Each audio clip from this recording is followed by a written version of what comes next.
Good afternoon, everyone, and thank you for coming here to show our love and our respect to our beloved Dr. Stanley Frager. Death cannot sever our connection to those we have lost. As we gather together to say goodbye to our beloved Stan, we also celebrate the relationship we had and affirm our hope and commitment to continue to find new ways to sanctify this connection. It is not only the soul that is eternal. The bonds of love are stronger than death. The lessons that he taught us, his goodness, his wisdom, will always remain with us. He has left a permanent imprint upon our souls and upon this world that can never be erased. He continues to guide us wherever we go. In this hour of loss, we listen to the voice of our sacred scriptures.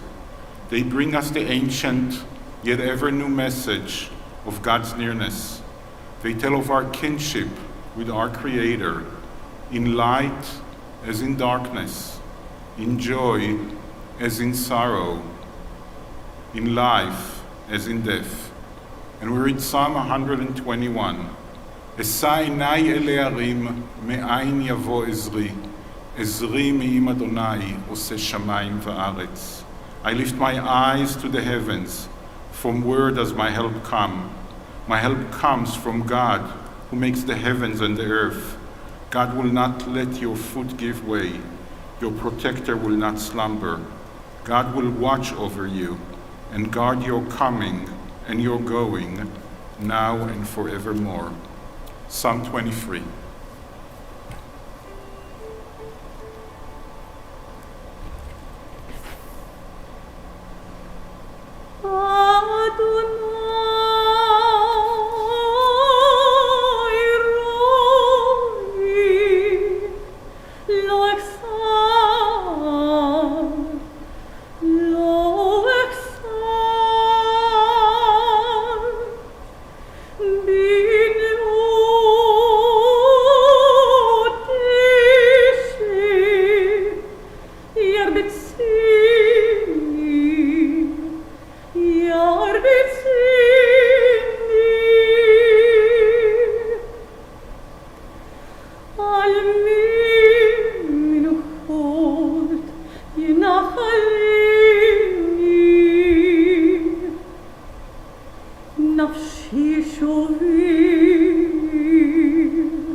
It is a fearful thing to love what death can touch. A fearful thing to love, to hope, to dream, to be, and oh, to lose. A thing for fools this, and a holy thing to love. For your life has lived in me. Your laugh once lifted me. Your word was a gift to me. To remember this brings a painful joy. It's a human thing to love, a holy thing to love what death has touched. We have a few of what Dr. Frager would call his boys that are here to share sacred memories with us. I would like to invite Louis Winner and Chris Carr and Lawrence Nyber and Evan Rowe and Mark Samuel, and last but not least, Stan's beloved son, who is also a Dr. Frager, Dr. Alfred Frager. Please, Louis.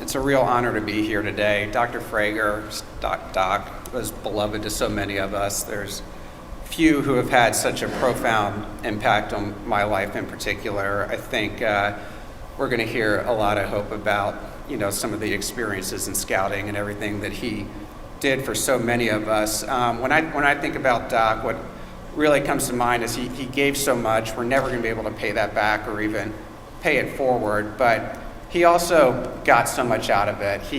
You could just see and feel the joy he took from the friendships he made in Troop 30 and everything else he did. And he built this real community for us. And it was just an environment of love. And looking back, the lessons he taught us, the experiences, the time, the effort he put in, it's just remarkable. He was truly a rare man that had his bearings in so many ways. He just knew the right way to approach and to coach everyone. And when I really think about my life and reflect on Doc and how I act and try to handle myself as an adult, even the way that I act second nature, a lot of that can really be traced back to Scouts. And the way he instilled in us to do it yourself. We would be at these campouts, and it might be 20, 30 degrees, or bad weather, the kind of things that would certainly cancel an event nowadays, not just COVID, but just anytime. Now if it's under 30 degrees, you probably don't go out. But and it was up to us, right, to get the tent up. If that tent didn't go up, we were going to sleep out in the cold, or at least that's what we were led to believe. So we had to figure out, among ourselves how to get that tent up, and how to do it when we couldn't feel our fingers, and whether it was snowing, raining, or hot out, whatever the challenge might be, we always felt like it was up to us to do it. But we knew Dr. Frager was there, and in truth, of course, they were there. They were our safety net, but we were prepared. And for those of you who don't know, that's the Scout motto: be prepared. And he taught us, and we were ready to do it, and he put us in a position to succeed. And what's also interesting now, having kids in Scouts and reflecting back, I think, and maybe you guys appreciated this more, but I don't know that I really truly understood what an impressive institution Dr. Frager built with Troop 30. And it's not your typical scouting experience. There's obviously plenty of scout troops out there and leaders who love what they do and they have a good time, but Troop 30 was a machine. It was a well-run organization, and we got to see that and experience that early in our lives. And he had a lot of help from Mr. Carr, Mr. Bronner, and all the many, Mr. Browder, all the many great assistant scoutmasters who helped him, but but there's no doubt Doc was a driving force in building that.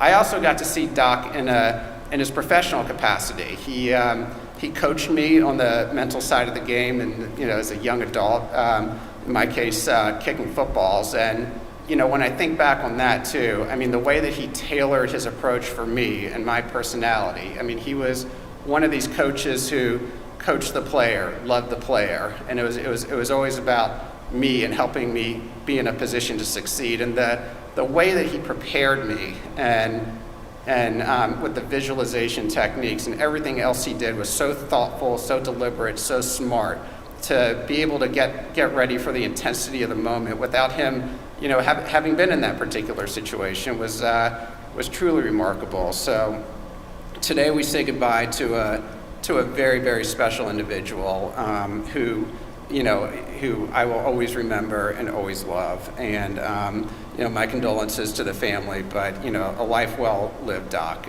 Love you.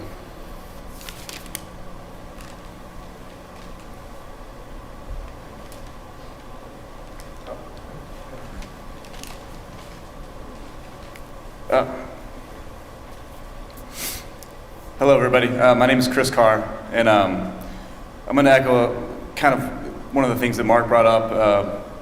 One of the main things that Doc means to me is just a sense of family. First of all of the people that he brought together in Troop 30 from all different walks of life. These guys that are on stage with me are my lifelong friends and my brothers. There are people out in the crowd right now that I haven't seen since we were in Scouts, but I feel closer connection to them. Haven't seen them in so many years because of the relationship that Doc instilled in all of us, and he brought us all together and made us that family. And it wasn't just the boys in the troop, it's the Fragers and the Brauners and all of the people that we hold close together to come together and celebrate this man because he brought us all together. Personally, I said my name is Chris Carr, and Doc found it very, very humorous that when I was in Scouts that I was a little Carr. He was very good friends with my dad, who was the bigger Carr at the time, and he made the note to me, and he thought it was so funny that I was a Yugo, because a Yugo was a small Carr, and he thought that was really, really funny. I did not like it back then. But then as I got older, I gained the maturity to know that really was a term of endearment, and I really grew to love. Sorry.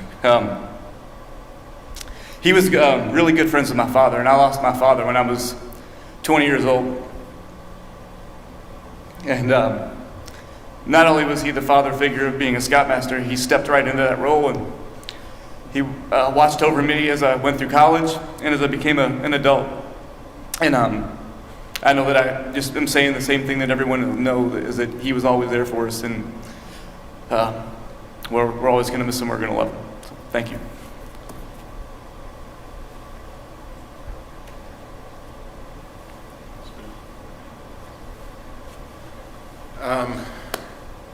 My name's Lawrence Nyber, and I'm glad that this podium is in front of me so I can finally stop sucking it in my high school Boy Scout shirt. There's no way I would have worn this if it weren't for Doc, frankly, making us, and that kind of says it all. The guy has the power from where he is now to make us do stuff, and always will. I've been friends with these guys behind me and many of the gentlemen out in the audience for 30 plus years, and they're all because of Doc Frager. I had the luxury of knowing Doc in multiple contexts, not just as a member of Troop 30, but as a member of the Jewish community, as a member of the Temple Brotherhood, and watching him grow in this community or grow this community into what it is and what he's left behind in multiple settings is just something that I hope I can frankly carry on, and it's something that I think all of us behind me and in the audience here would like to still carry on. Mark was humble and didn't mention that Doc was coaching him as he was an NFL kicker. There's a ton of success that stems from this gentleman, like top-level success. And I'm trying to remember the exact terminology he would use, but he always had a Scoutmaster's Minute at the end of a meeting. And in his Scoutmaster's Minute, he always delivered, and the Scoutmaster's minute lasted way longer than we're talking, just so you're all clear. Way longer. I used to have my dad sitting in the parking lot. The meeting was over at 9 o'clock. It's 9:15. Like, yeah, I know.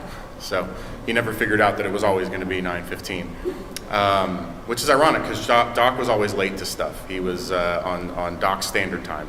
And I can remember multiple times we would have a nice Doc salute out in front of the temple. But the man touched many things in a way that turned them into a product that was greater than the sum of its parts. I mean, I look at Mr. Callan here and the other adult leaders you've heard mentioned that all invested in the group of kids behind me and out there today, and turned us into the men that we are. And we all are, grateful for the families that we have as a result of the role model and the guide that was set forth for us. It's our humble honor to be a part of this and to be able to carry it forward into the world. I'm going to do something weird for some of you all, but for those of you that are Scouters or in Scout uniforms, you're going to be like, oh, that's kind of cool. At least I hope you will. But if my Scouters would please rise, I feel like Doc would be really angry if we didn't recite the Scout law, the Scout oath, and knock that out real quick. So I know I don't need to coach you. Boys, you with me? Scout salute. Scout is trustworthy, loyal, helpful, friendly, courteous, kind, obedient, cheerful, thrifty, brave, clean, and reverent. On my honor, I will do my best to do my duty to God and my country, to obey the Scout law, to help other people at all times, to keep myself physically strong, mentally awake, and morally straight. 2.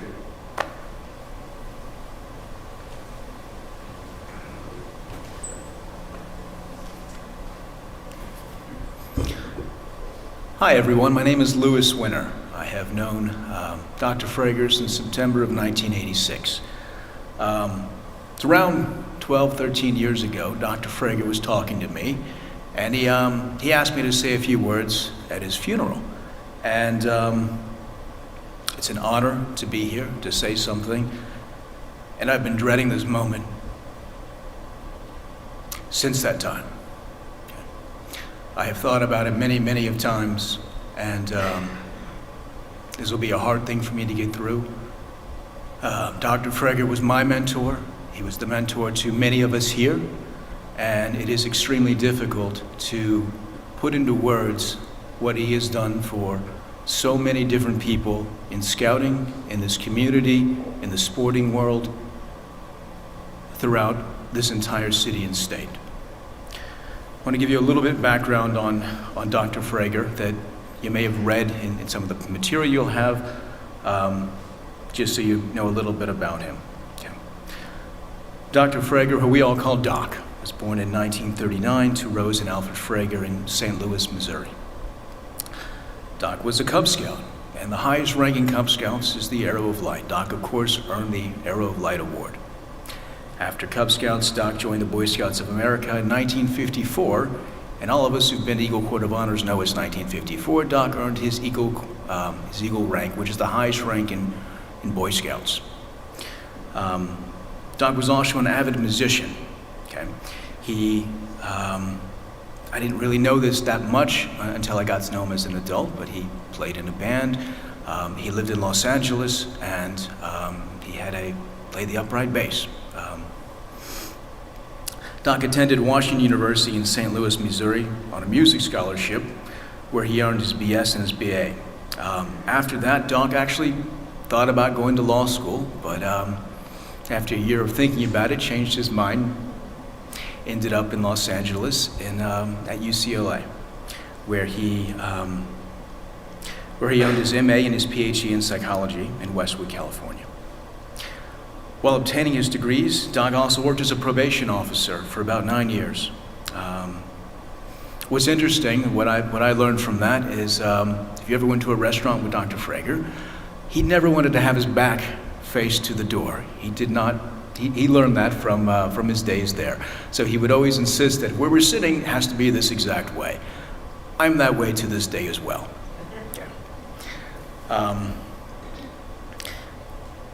And Dr. Frager also won numerous awards in regard to film. He was a director, producer, a consultant, a reviewer. He wrote a book as well. Most of us have read his book. In 1973, Dr. Frager hit some hard times. He was only 34 years old at that point. And Dr. Frager had stage 4 colon cancer. For most people, that's a death sentence. For Dr. Frager, it wasn't. He prevailed, he made it through, and he lived a full life, regardless of any setbacks that the surgery had and what it did to him. But if you didn't know that about him, you wouldn't have noticed. Okay. In 1970s, Dr. Frager moved to Louisville, Kentucky, and he started working at the University of Louisville in Kent School.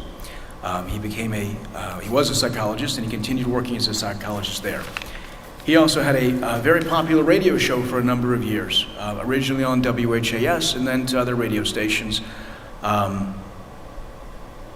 He was on TV as well for a number of years doing a Frager type show, and it was interesting and it was fun. It was every Sunday night we would all tune in to listen to Dr. Frager. And what's amazing, at the same time he's doing all of these things, he has a practice, psychology practice, and he's working with the sports teams at the University of Louisville and professionals. And it's his presence in this community is so overwhelming. It's someone who would go on a Boy Scout trip with us. We leave it Friday night. We come back Sunday, okay? Sunday night, he'd be at the radio station talking about it. Sometimes about the camping trip we just went on. But he'd be there. Sometimes in a scout uniform, he'd be there, okay? And then, he's teaching at the University of Louisville. He's doing his own practice. He's helping sometimes the basketball team, the football team, the tennis team, the volleyball team, the swimming team, the golf team. It's so much that this man gave to so many of us. I'm the way I am today, and many of my friends behind me in the audience who are watching online, because of the dedication that Dr. Frager gave to us, gave to this community. No man has had more influence on me than Dr. Frager.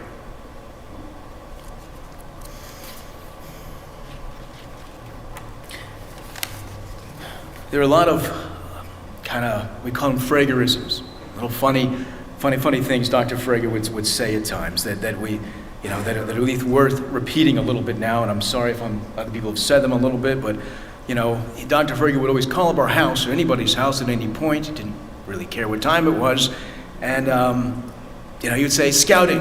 And your response needed to be, "Never sleeps." Okay, and some of our parents didn't always like that, but that's how you responded, and he was fairly serious. Scouting never sleep, 10, 11 o'clock, that's okay. You're going to talk for 5 minutes, you're going to go over things, okay? And then he would tell us, what scouting is outing. Do things, go out, experience stuff, okay? Then whenever we did go camping, it would rain seemingly every time, every time. So that was liquid sunshine. Okay. Winners never lose and losers never win. Okay. He also taught us in a way to be men. He taught us never to start a fight with someone else. But if they do, you're going to defend yourself and you're going to take care of things. Okay. He made us, so many of us, into who we are. And something that stood out to me all these years. In the scout meetings, he would tell us, the days, the weeks, it may seem slow at times, it may take a while, but the months and years are going to pass like this. And they have. I have known Dr. Frager since I was 10 years old. I am 46 today. It has been an amazing experience. It has been an amazing ride.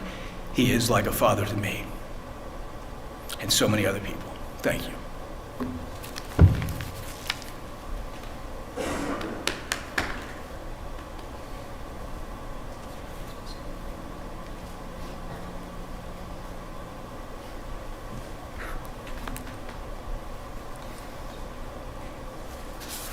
Hi, everybody. I'm Alfred Joshua.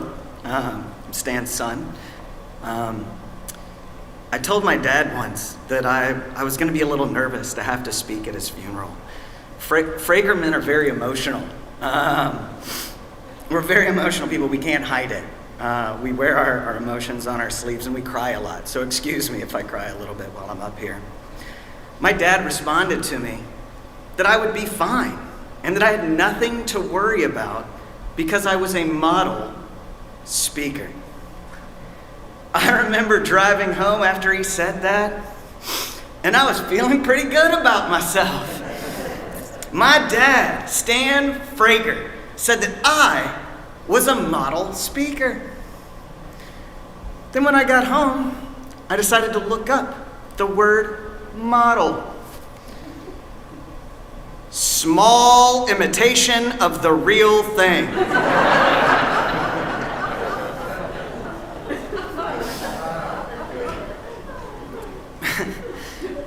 Truth be told, I am a small imitation of the real thing. I learned almost everything that I know from my dad. I mean, sure, he taught me how to tie my shoes and ride a bike, but he also took every moment he could to teach me to be a good person and to live life to the fullest. I am also a small imitation of the real thing in that I look exactly like him. I finally have my mask off. You guys can see the gloriousness of Stan Frager. It's here. We even have the same mannerisms. I'm currently a professor at the University of Louisville. I'm an Eagle Scout. I'm a psychologist. I even like the same food. But I took all these lessons to heart and never shied away from the opportunity to learn from my dad. He was always there, ready to teach, and I was always there, ready to learn, because there were so many little things. It was all about the little things. He was a true teacher and instructor and professor, and he was really good at it. For any of his students that are out there in the world, he always said he had lots of good stuff for them today. He always had lots of good stuff for his students. And he knew his stuff, but he was so much more than that. He truly cared about everyone that he was trying to teach something to. He didn't just want to teach you whatever it was. It wasn't just about getting you to do something. He wanted you to succeed at it. He didn't measure his success from all his achievements. I mean, gosh, you all read them. There are so many. I have so much to live up to. It's incredible.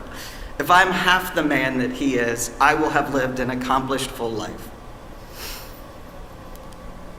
But he didn't measure his success from all those achievements. Well, except for his Eagle Scout and getting to work with the generals. He was very proud of that. That was a big achievement for him. He loved his generals. But it was about, to him, success was about helping others achieve. He was more proud of the work that he did with his scouts and changing their lives for the better forever than he was almost anything that he ever accomplished himself. He was more proud of the friend that he convinced to chase after a dream than any award that he ever had. I've had to call a lot of people during this, and so many people have told me I wasn't going to be a psychologist, but now I have my own practice. I wasn't going to finish high school, and now I'm a lawyer. I wasn't going to do this, and Doc Frager is who pushed me. He called me every day to make sure I got it done.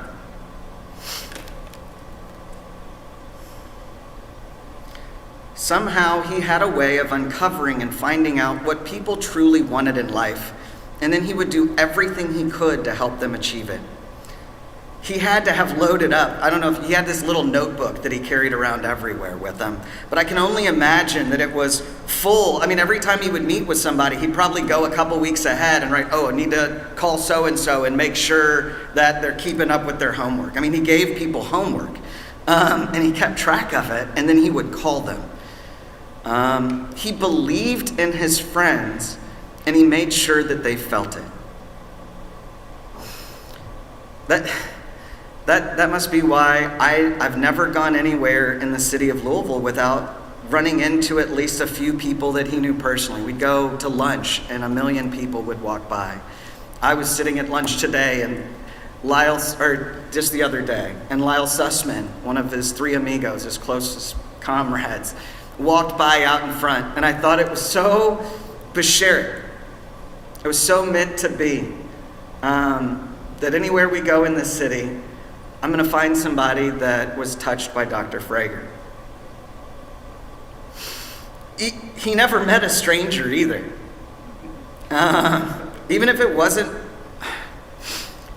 wasn't with him and people saw my last name, I would be asked if my dad was Stan Frager. That would usually be followed up by how much he meant to them, how he had helped them, and to let him know that he had done whatever homework assignment that he gave them.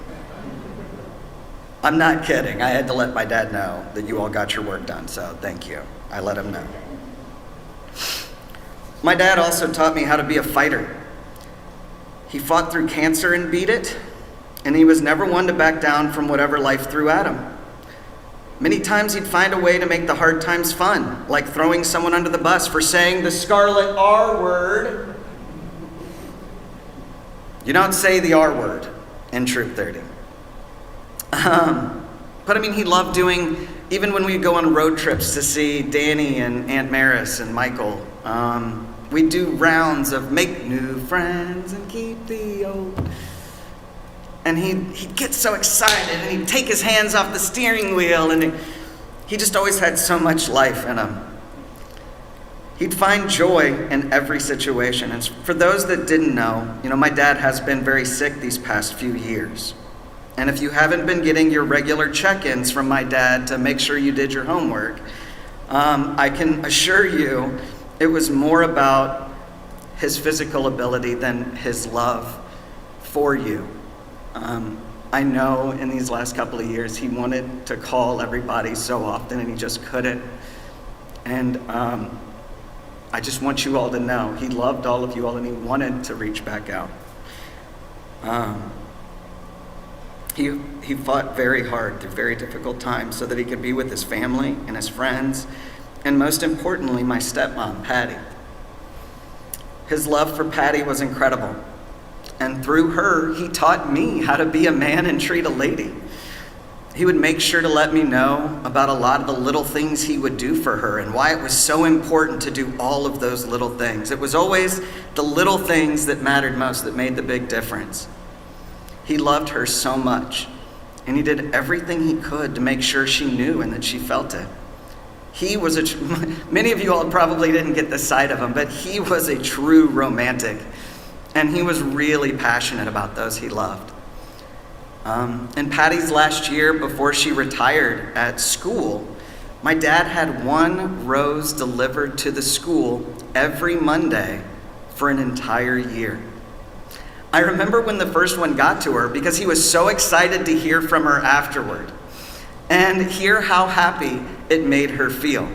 He would break down to me how every aspect had importance. It had to be Monday, it had to be one rose, and it had to be sent to the principal's office so that everybody else would see it before it was delivered to her.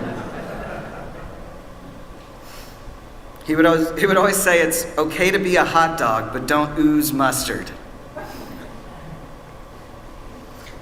The key for my dad was persistence and perseverance in everything that he did. He would say that if you did your best, you would never owe anyone an apology. One of my dad's favorite quotes that he recited to me countless times comes from Calvin Coolidge. And I think this quote really symbolizes who he was and one of his mantras. And Coolidge said, "Nothing in the world can take the place of persistence. Talent will not. Nothing is more common than unsuccessful men with talent. Genius will not. Unrewarded genius is almost a proverb. Education will not. The world is full of educated derelicts. Persistence and determination alone are omnipotent. The slogan, 'Press on,' has solved and always will solve the problems of the human race." Today is a very difficult day, not only for me, but for all of us. We all lost a great treasure. So many people have told me that they're so sorry for my loss when I keep letting you all know it's not my loss, it's our loss. I had to share him. You all read all the stuff that he did. I got my time in, but I was so happy and it made me so proud that he got to spend all the time with so many people that he loved. and that you all loved him so much as well.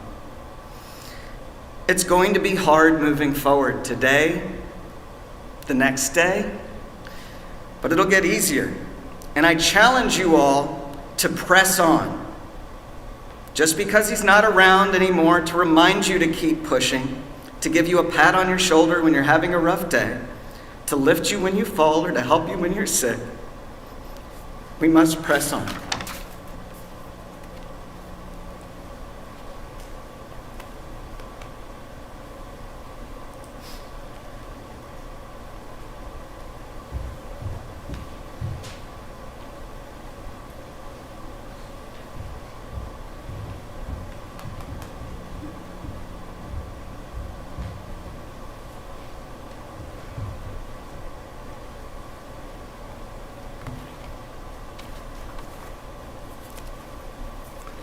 In the rising of the sun and its going down, we remember.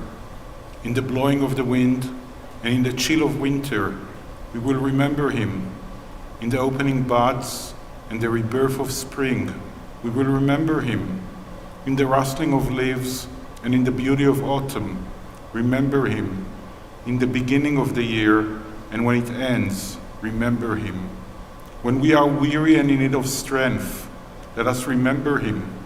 When we are lost and sick at heart, let us remember him. When we have joys we yearn to share, let us remember him. So long as we live, he too shall live, for he is now a part of us as we remember him. Please rise for the memorial prayer, the El Maleh Rachamim.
God, full of compassion, thou who dwells on high, grant perfect rest unto the soul of our beloved Dr. Stanley Frager, Shmuel, who has departed from this world.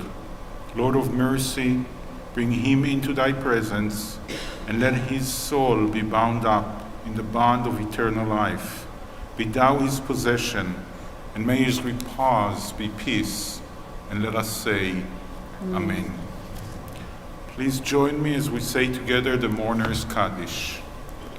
יתגדל ויתקדש שמי רבה, בעלמא דברך חירותי וימליך מלכותי, בחייכון וביומכון ובחיי דכל בית ישראל, בעגלה ובזמן קריב ואמרו אמן. יהי שמי רבה מברך לעלם ולעולמי עולמיה. יתברך וישתבח ויתפאר ויתרומם ויתנשא, ויתהדר ויתעלה ויתהלל שמי דקודשה בריחו, לעילה מן כל ברכתה ושירתה, תושבחתה ונחמתה, דאמירן בעלמה ואמרו אמן. יהא שלמה רבה מן שמיה, וחיים עלינו ועל כל ישראל ואמרו אמן. עושה שלום במרומיו, הוא יעשה שלום עלינו ועל כל ישראל ואמרו אמן. יהי זכרו ברוך. May the memory of our beloved Stan come to be a blessing and a benediction to us all. Amen. Amen. May God grant peace to those who mourn and comfort all who are bereaved among us. And let us say, Amen. Amen. Thank you all for being here and showing our love and our respect. The service will continue graveside at the Temple Cemetery on Preston Highway. Thank you.